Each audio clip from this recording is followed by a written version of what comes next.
Welcome to a very special edition of the Ohio Valley Sports Blog podcast. I'm Ian, BJ. I'm Cody. and today we are taking a special look at a pretty big high school football game that's coming up this weekend. The annual meeting for SPARKY between Bellaire and Martins Ferry, a game that always has a lot of implications, a game that's always filled with a lot of passion and a lot of excitement, and a game that always seems to carry a lot more than just what the final score and who has the trophy at the end of the game.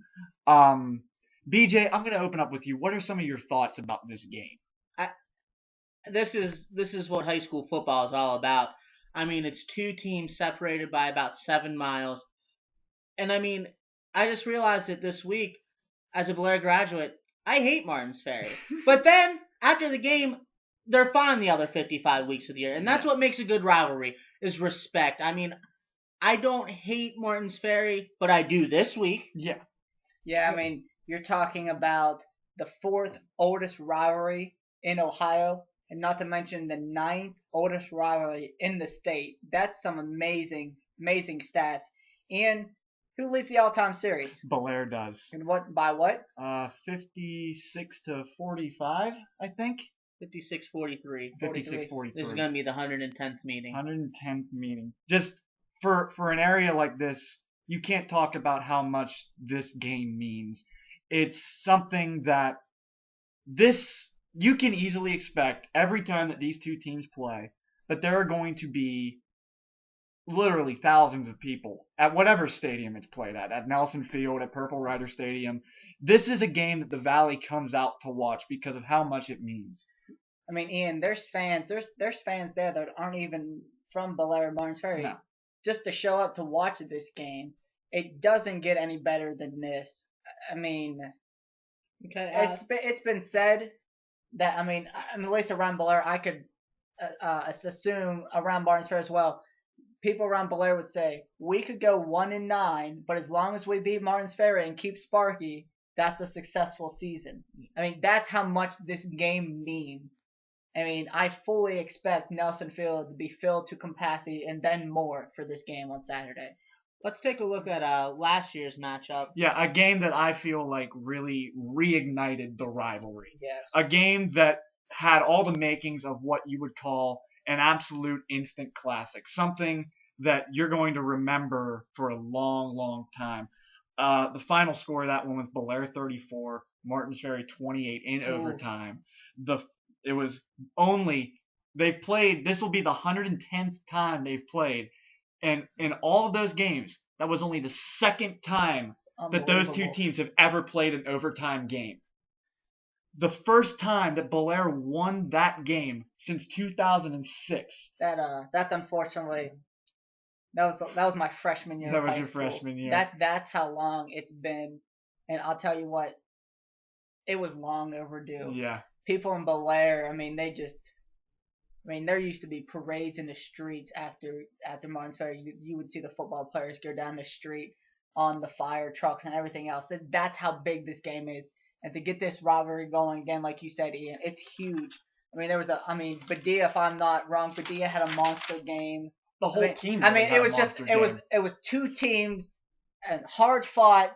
What you would expect, just a great game, and this year should be nothing less than that. You really see in rivalries, whether it be like an Ohio State, Michigan, a Bellaire Martins Ferry, you see times where it goes back and forth on long stretches. I mean, you see like a Martins Ferry win from 2007 until last year was the first time they lost in about 5 years.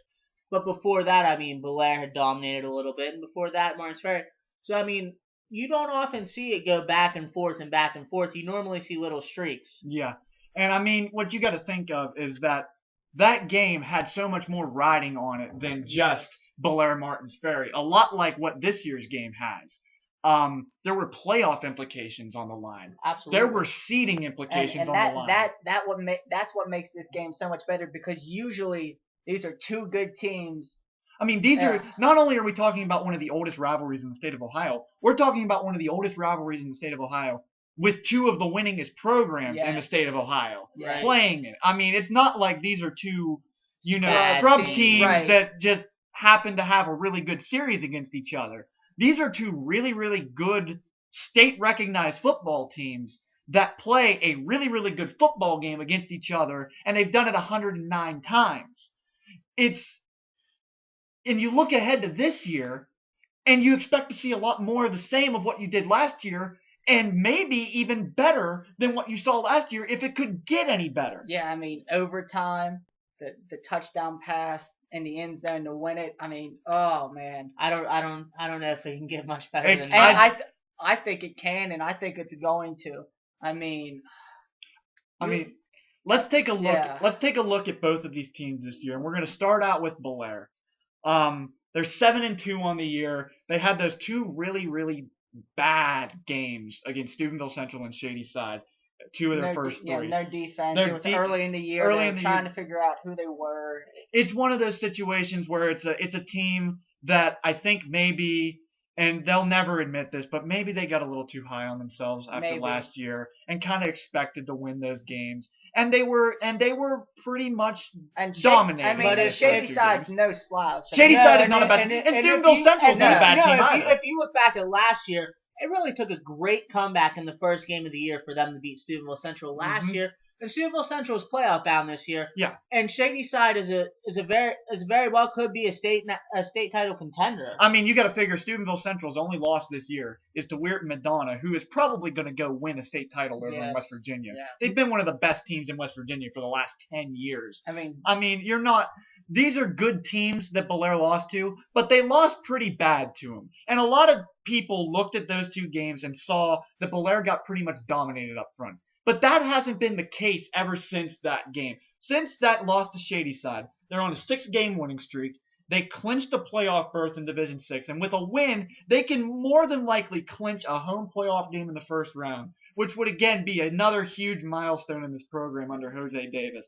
And I mean, we would have to go back and look. It would probably be 2006. 2006 was the last since Bellaire hosted a playoff game, something we're used to seeing Bellaire, and it's been a long time coming, and it's just going to be a great thing to see if they can clinch that home. Obviously, game. When you talk about Bellaire, you talk about their offense, and their whole offense starts with quarterback Spencer Badia. He's been the catalyst of this offense ever since he took over the starting quarterback job. This year alone, he's 138 for 219 passing. He has 1,955 yards, 27 touchdowns, and only 6 interceptions and the entire year. Three of them came last week. Yeah, 3 of them came last week. In an off game. So that really speaks volumes to how well he's been playing. A shout out to Spencer. He became one of only 3 passers in the Ohio Valley to eclipse the 7,000 career pass yards. And you know who he shares that with? Nate Davis and Brenton Colabella from Steubenville Central this year. So, I mean,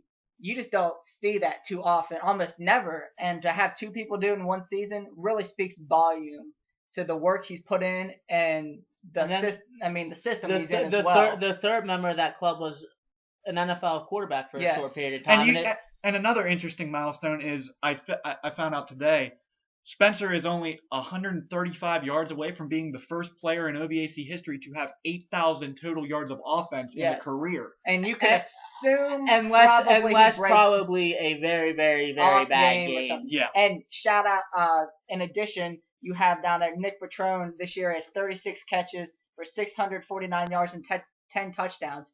He broke Ben Taylor's school record for most receptions in a career with it was around 119-ish. Yeah, something like that.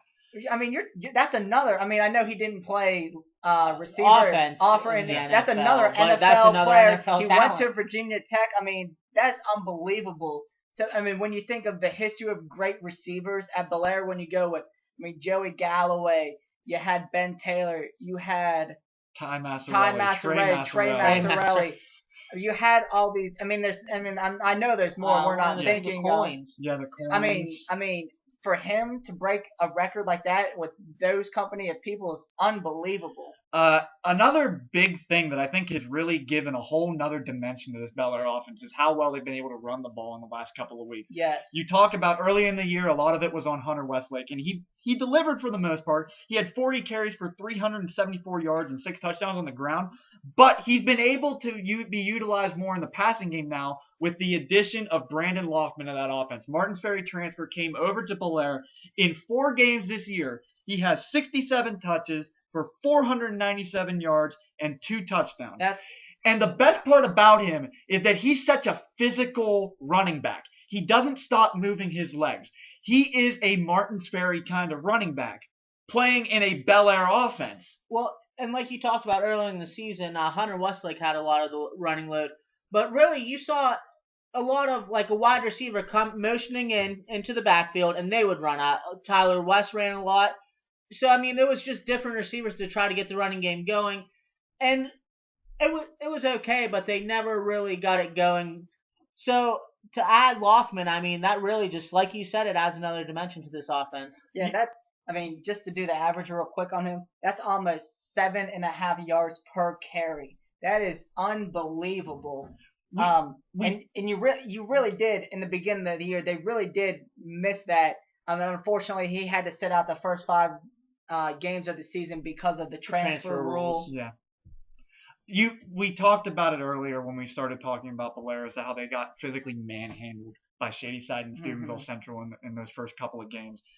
In those games, those 2 teams ran for a combined 665 yards against the Bellaire defense. Are you sure that just wasn't Shadyside? It sure felt like it. It sure felt like it, but that's a combined total.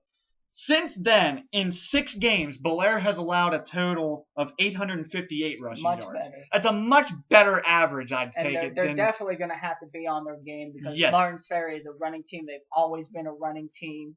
And that defense has been playing, in this 6-game winning streak, has been playing so much better. Their interception, turnovers in general. I mean, you have Austin McConville with some interceptions. Brendan Ross has some interceptions. Fumble recoveries from the defensive line. They're just... You can really start to point the success of this defense, and it starts with the linebacking core. Yes. The 4 guys in the linebacking core. Don Vinca has 76 tackles on the year. Malik Green has 69 tackles on the year. My baby brother, Austin McConville, has 51.5 tackles and 2 interceptions on the year. And you got Kenny Hess that has 76.5 tackles and interceptions this year. He's been an animal this year. And then you're getting better penetration up front. You've got Cody LaRoche, who has 36.5 tackles and 3 sacks, and Wyatt Back has contributed 46.5 tackles. So they're able to really now, they've become a much more physical team defensively. I mean, and that's what you need. And they completely came out a couple of weeks ago and dominated St. Clairsville. Their offensive line, their defensive line, and that's interesting enough. That's Martins Ferry's only loss on the year, and St. Clairsville blew Martins Ferry out of the water. So let's take a look at the Martins Ferry season. So far, they're 8-1. According to Joe Itel, they've clinched a home playoff game. They've won their last 5 games after losing to St. Clairsville. But a couple of them have been close. Last week when they played Edison, they were losing 21-0 at one point. Came back to win 34-21. Then even a bigger comeback against Indian Creek, they were losing 34-7 and came back and won 49-42. So that's pretty impressive. Yeah, it really speaks volume to the team and those kids are not giving up, because they could have easily rolled over down 34-7 at halftime in 12-minute quarters. I mean, they could have just said, okay, maybe next week, but they showed a lot of heart, and this is why this game is going to be so good. Yeah, I mean, obviously, when you talk about Martins Ferry, you talk about the running game and how physical they're going to be in that running game. And their whole running attack starts with R.J. Burris. He has 950 yards and 10 touchdowns this year. I mean, he's the spark plug of this whole offense. But then you talk about their other running back options. You talk about Marcus Sutton. He has 570 rushing yards. You talk about Bruce Berger, another guy who scored 10 touchdowns this season. Bellaire transfer. A Bellaire transfer. Yeah, it's funny they swap players. And then you talk about Brian Stiles, who's taken over at quarterback about halfway through the year. He only has 250 yards and 2 touchdowns throwing the ball, but on the ground he has 450 yards and 5 more touchdowns. Yeah, your typical Martins Ferry quarterback. Throw the ball kind of when you need it, but he's just going to run the option, Mhm. run and just run. I mean, they've been doing that for years. On defense, you have Berger, Sutton, and then Luke Straub are kind of their leading defensive options. Jake Barrett and Jack Fitch are their top wide receivers, but that's only when they really need them. With more with them, you need them to block more Yeah. than you really need. And them another to guy catch that the you ball. really need to block is a guy who's probably one of the best blocking tight ends in the OVAC, and that's Robert Vargo. He's a big physical tight end that's able to really block guys and prevent guys from getting in the backfield and stopping that Martins Ferry running game. You think about this game and you think about really how much it means to both these two towns. Bellaire and Martins Ferry is a different kind of game than any other game that you play any other week of the year. There's always something special about it. It always feels different. And in both towns, the week leading up to the game always feels different. So I'm going to ask the two of you, what is your favorite memory of a Bellaire Ferry game that you've ever seen? That's easy for me. It was 2005. It was the 100th meeting. Martins Ferry was pretty upset because they were going to have the 100th meeting at home the next year, but since they played a playoff game, the 100th meeting fell to Bellaire. Cody and I, our grandma, and her friend went down at it was about 6 o'clock in the morning to wait in And line. we weren't even the first in line. That's how packed that game was. So my grandma told Cody he needs to run like hell to get us seats because I'm not a runner. Really? So Cody runs in there, gets his seats And right behind a pole. Yeah. But we had seats. I mean, there were like hundreds of people standing around the track, and I tell Bellaire you, went on to win that game. and So that was at a time where you could actually still put blankets down to save seats. Nowadays, you can't do that. Oh, we still do. You still do, but I would probably think my best memory was 2006. It was my freshman year. As you know, you may not know, for freshmen, not so much now. Back a couple years ago, and when the school was bigger, the freshmen didn't dress. They had their own league. They played freshman, reserve, varsity. So when it came to Martins Ferry week, the freshmen got to practice with the varsity on the field, and then they got to dress for the game. They got to go to the prep rally in their uniform, be a part of the team. And so it's in Martins Ferry, and if I do recall, both teams were undefeated. 2006, yeah. 9-0, 9-0. Yep. This is going to be the big game. And as I remember, it was OVAC and Buckeye 8 titles on the line. Yeah, I mean, and as I remember, wasn't it pouring yeah. down Pouring rain down that rain. year? Every time Yes, we played Martins Ferry, it was raining. pouring down rain. And this was before they had the turf too. Yeah, so it it was was a a mud pit. Mud pit, pouring down rain. Let's see, my freshman year, Nick Rockier was the quarterback, and they had Trey Massarelli, and we pretty much blew them out. Yeah, it was 23-0. Yeah, and if the field wasn't muddy, it would have been right. worse. I mean, there we are. Here I am, a freshman. Maybe 5'2", 140 pounds. It's cold. It's rainy, and I'm sitting there. And I'm on the sidelines watching this game. It was just unbelievable. I'd have to say I'm gonna go a lot more recent than the two of you. My favorite memory has to be last year. When you and I were in high school. We never had Sparky. We never had Sparky. We never beat Martins Ferry. Don't feel bad. We only had it 1 year. You had it one more time than we did. Yeah, absolutely. We never beat Martins Ferry. Last year, I got to sit in the stands. I came back from college. I got to sit in the stands and watch my little brother win Sparky with his teammates. It meant more to me than I think even words can describe, to watch that and to feel how proud I was of not only him but that entire team for what they accomplished all of last year and even again all of this year. This game, Sparky is more than just a trophy. Yes. Sparky to these two communities is something that it's a living, breathing person. They treat it with so much respect, and they want it so bad. You talked about it earlier. There's 7 miles of separation between these two teams. But during this week, it feels like there's so much more than that. And then once the game's over, That's it. that's it. It's right back to that mutual respect between the two. And I know in other sports like baseball and track, basketball, yeah, you're playing Martins Ferry, and it's a big rivalry still. Mhm. But I'm telling you, nothing compares to the football rivalry. I mean, it's always nice to beat Martins Ferry and In vice versa anything, in yeah. anything, and it's nice for them to beat us. But nothing compares to the football matchup. That's what people want to see, and it's just, I mean, and I know it's like at both schools. I mean, there's different days at school where you dress in different outfits. I mean, there's a purple and white day, there's a red and black day, all kinds of stuff. This is one of the few times a year there's a pep rally, Yeah. there's a bonfire. I mean, this is a big deal for these communities. And I mean, when you go talking about SPARKY, there's people still in coffee shops, older people who still talk about this kind of stuff. Yeah. That's the only thing they talk about is, do you remember this team and this team? This is such a big deal. I don't think we can stress this enough for people listening.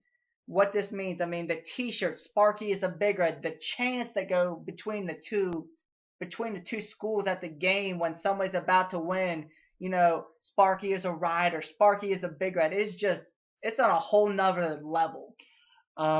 You drive down either one of any of the streets in either of these two towns during this week, and you see houses, you see businesses decked out in red and black or purple and white. It's a special kind of game, and it's the kind of game where, as a player in the game, you cannot help. If you need all the pep rallies and the bonfires and all of that to get yourself up for this game, then you don't have a pulse. Because it just feels that much bigger. I'll tell you though, the pep rallies. I mean, the pep rallies are always the best. But, I mean, the players on stage with the microphone. Yes. I will always remember it. I know it happens more often than not, but AJ or no, who was? Yeah, it was AJ Crow. Mm-hmm. Andrew Crow. That's who it was. It wasn't. Yeah, he got up there and he said, "You know what? I know I'm not supposed to say this." You know, but I don't give a F Martins Ferry. I mean, the stuff like this is how much passion it brings out. Really bit him in the ass because he didn't get to play. No. Well, I know this, but I'm just saying this is the passion that this rivalry brings. I mean, they have the coffin that they throw into the fire. I mean, it's just unbelievable. Now, obviously, here comes the time where we get to the question that's on everybody's mind. You're going to hear it all week, and now you're going to hear it from the three of us. Cody, I'll start with you. Who wins Saturday? Who gets Sparky, Bellaire or Martins Ferry? I'm going to go with Bellaire on this one, not just because I'm a Bellaire grad and I'm a proud Bellaire alumni. What concerns me is Martins Ferry's defense and the losses that they've had to St. Clairsville, the loss they had to St. Clairsville, and even those two come up from behind wins they had. You're not going to be able to do this against a good Bellaire team. And I feel like, I mean, really Bellaire, I mean, they kind of had a down week last week. They didn't score as many points as they normally do. But if you give Bellaire 3 or 4 stops in this game, which I think the defense can do, they're going to translate that into points. And it's really going to come down to whoever wins the turnovers. I mean, who can get the short field, the muff punt, stuff like that. And I just think Martins Ferry is going to make the one mistake, or their offense isn't going to, be able to compete with Belaire's, because that's a high scoring offense. I think I like Bellaire in this one, 49-35. It's going to be closer. I think Bellaire adds a late touchdown, but I think that's what I'm going to go with, 49-35 Bellaire. BJ, what do you think? For me, it just comes down to Martins Ferry's running game. Bellaire, the teams that they did lose to ran all over him, like you said. Facing a really good running team in Martins Ferry. But I think they shored all that up in the past 6 weeks. I'm going to go with the Big Reds. I'm going to say 35-27. My gut tells me to go with the physical running game with the weather. Mm-hmm. It's supposed to be a cold, rainy kind of game. It wouldn't be Martins Ferry Bellaire without rain. But my heart tells me to go with the Big Reds, and I'm going to trust my heart more than I trust my gut. I like Bellaire in this game because I feel like as a team, you prepare all year for this game. Yes, the other 9 games are important. Yes, the other games have a lot of meaning. But Bellaire is playing for a lot more than just Sparky in this. They're playing for a home playoff game. They're playing for seeding. And they're playing for their pride. They want to prove that they can stop a physical running game. Yeah, they've been able to turn the running defense up in the last 6 weeks. But now's their big test. Martins Ferry is coming to town, and you have to be ready for that. I like Bellaire in this game. I'm going to take them 35-32. Oh, okay. So you're saying last minute field goal, or is it just? It's one of those games where the defense gets a critical stop Which in the they've been final able to moments do. of the game to win it. I think you are in for maybe the best game in the history of this series, potentially on Saturday. No matter who you're rooting for on Saturday, or if you're rooting for anybody at all, just if you're going to the game Saturday, enjoy it, have fun, and be ready to watch really 2 of the best teams in the OVAC go at it. Right, and remember though, it is just a game. It is just the respect is there, the hatred is there, but the respect is there also. Don't go to the game Be classy. Yeah, don't be a jackass. Don't get into a fight with the other teams fan. Just enjoy the game, because you're right. This is really going to be a good and potentially a special game. And I would say this just to Bellaire real quick. I think you guys are going to win. I think you're going to win. But if for some reason you don't hang your heads on this, because you still have the playoffs. Yes, this is an important game and this is a rivalry game. But you've accomplished so much this year. And even with Martins Ferry, they've accomplished so much. They're both going to the playoffs. And they're not going to overlook this game. But just remember, both of these teams have another game. We'll see them in the postseason. So this isn't the end here. What more can we say? Good luck to both teams on Saturday. Have fun, enjoy the moment. To you seniors, best of luck to you in the future. Once a Big Red, always a Big Red. You can't say more than that.